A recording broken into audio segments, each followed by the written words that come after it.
How to use Amazon Kindle app. First things first, if you don't have the Kindle app installed, head over to the App Store if you're using an iPhone or the Google Play Store if you're on Android.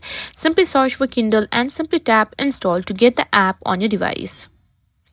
You may be prompted to enter your verification, which is Face ID, fingerprint, or anything. Simply do that. Once the app is installed, open it up and you'll be asked to sign in with your Amazon account. If you don't have one, you can create a new account directly through the app. Simply enter your email address and click on continue. After that, simply enter your password and simply click on sign in. Now, Kindle may send you a verification code in the email. Simply enter it. Now, after signing in, you'll land on your library screen where all your books are stored. This is where you'll see any ebooks you purchased or downloaded from Amazon. Tap on a book to open it and simply start reading. As you can see here, this is the simply book that I have been reading.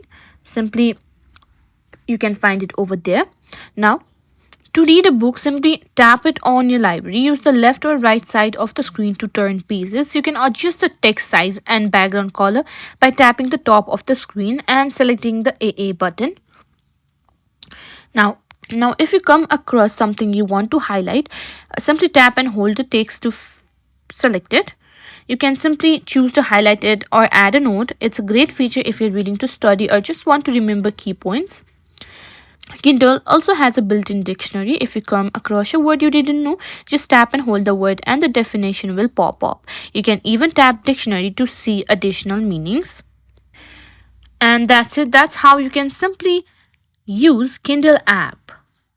You can also adjust settings and preferences like changing the reading mode or setting up Wi-Fi for book downloads. Just tap the menu icon in the top left corner and simply go to settings, or you can simply tap on more, and that's how you use the Kindle app.